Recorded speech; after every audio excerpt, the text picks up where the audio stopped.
ओम नमः भगवते पक्षनाश शांति अभिघ्नमनाश रोगाप्रतिपनाशनाय क्षर परे क्षर शांति ग्रह ओम राम जी ओम रास्ते अवसान नमः अस्माकं महेंद्र कुमारस्य परवास्य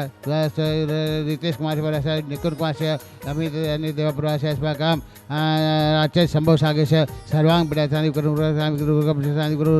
आदि गुरु शनिवादि गुरु सर्व करो शांति गुरु स्वाहा अस्माकं कामं ओम ह्रीं श्रीं क्लीं एम हरम अस्य अवसार नर्वनिन्दानं रोम सर्व शांति गुरु स्वा ओम ह्रीं हरम हृदय सवजति संभव अभिधन सुमति पद्म सुवाचितन तपोवास पूजा विपुल धर्म शांति कुंतु हरम मलि उषित नवीन एमि पार्श्व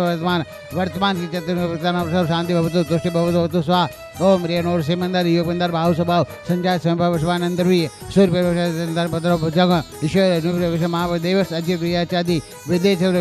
नाम सर्व शांति भवतु तुष्टि भवतु स्वाहा ओम ह्रीं नंदी नमः ओम पंचवशिष्ठ चितालय नमः ओम तुलक्ष मंदी 8,56,57,400 925 करोड़ 53,948 नाम सर संकट आदि व्याधि शांति पुष्टि गुरु स्वाहा ओम आम क्रोम रैसिक राचे सूर्यांग बुध शुक्र राहु केतु सहित ये जन ज्ञान धन जय विजय सुख भाग्य धट्टी गिरिनान निर्दुष्टि धर्म करता स्वाहा ओम ह्रीं हरन्मुख कमले नोहि पापम मलक्षति शुद्धिदार सहस्रति च पश्चात् अस्माकं पापं मिळातु छाम छीं छोम च शिवधरो अमृतमभै वम वम हुम पर्ष सुज्ञान भवतु स्वाहा ओम नवदेशी पाठता ह्रीं धर्माय धर्म अट्टे मटे सुदेव उगदे सुदान स्तंभाय च दुष्टान चरु मनोन चरु परवै स्वाहा ओम नमो ह्रीं पार्श्वनाथाय धर्म ठोन स्वांति सुम जै सोन सुमा दंड स्वामने तुलबलक अस्माकं साके निवृगुरु आत्मध्यान पर्याम छिदिबिंद हुम पर्ष स्वाहा ओम नहोते भगवते पक्षनाश सर्वशांति विघ्नमनाश रोगा प्रदुपनाशाय शांति ओम राम ह्रीं ओम रास्यावसान अस्माकं भक्तानां सर्वसंकटाय व्याधि गुस्वा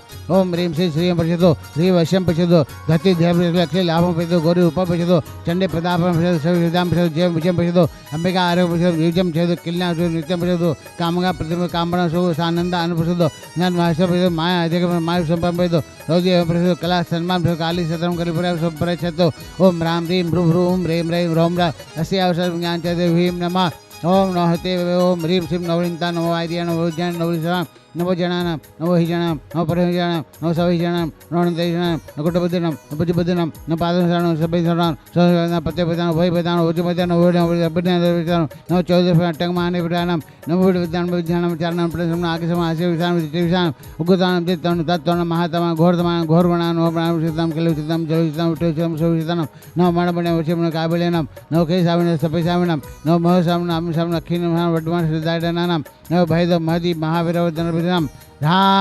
ह्रीं भ्रूं ह्रौं ह्रा अस्य अवसर प्रतीके फट् भक्ताय झोम झोम नमः स्वाहा संपोषकानां प्रिबालकानां यतीन्द्र सामान् तपोधनानां दशरथरास्य पुरस्सराज्ञा करोतु शांतिं भगवान जिनेन्द्र ह्रीं भ्रूं आचार्य संपोषक गुरुभाई गुफा में साक्षात विराजमान जिनके चनावरी को हम सकवा परोक्ष मन काल से बारंबार पामते स्वाहा। संसार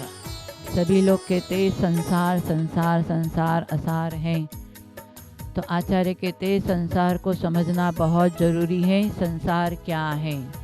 संसार एक पुण्य और पाप का रंगमंच है। लोग कहते हैं कि पति पत्नी घर वैभव बच्चे परिवार ये सब संसार है, पर ये संसार नहीं है। संसार है तो उसके ऊपर जो आसक्ति है वही संसार है। ये आसक्ति और ये जो मूर्छा होता है वही संसार होता है, बाकी वो संसार नहीं माना जाता है। तुम्हारे पास में वैभव है, परिवार है, पर्याय है, वो संसार नहीं माना जाता है, पर उसके ऊपर जो हमारी आसक्ति है, मूर्छा ममत्व है, वही हमारा संसार है, वही हमें संसार में भटकाने वाला है। तो यदि हमारे अंदर से मूर्छा और ये आसक्ति यदि हटा दे, फेंक देवे, तो निश्चित तुम्हारा घर मकान भी एक साधना का स्थल माना जाता है। हाँ, साधना का स्थल के लिए बाहर जाने की ज़रूरत नहीं है। वहाँ रहते हुए भी यदि मूर्छा और आसक्ति हटा देंगे तो वो स्थान भी आपका साधना का स्थान माना जाएगा। हमारे आगम में बताया है, सुदर्शन सेठ गृहस्थी होते हुए भी वो धर्मनिष्ठ था, और गृहस्थी होते हुए भी वो जल से परे कमल के समान रहता था, और स्मशान में जाकर के ध्यान करता था। और आगम में ये भी वर्णन है, भरत चक्रवर्ती घर में ही वैरागी। ऐसा वैराग धारण 6 खंड के राज होते हुए भी किसी में भी वो आसक्त नहीं था। राग रंग के बीच में भी उसके वैराग्य की सफ़ेद चादर ओढ़ रखी थी। किसने? हाँ, भरत चक्रवर्ती ने। वो भरत चक्रवर्ती हमेशा एक ही सूत्र बोध में रखता था, ज्ञान में रखता था, मृत्यु। हर पल वो मृत्यु का ही अंतर में ध्यान रखता था कि मेरी एक न एक दिन मृत्यु आएगी, क्योंकि मृत्यु का कोई मुहूर्त नहीं होता है। हाँ, घर प्रवेश का आदि आदि का सब मुहूर्त निकालते हैं, परंतु मृत्यु का कोई मुहूर्त नहीं होता है।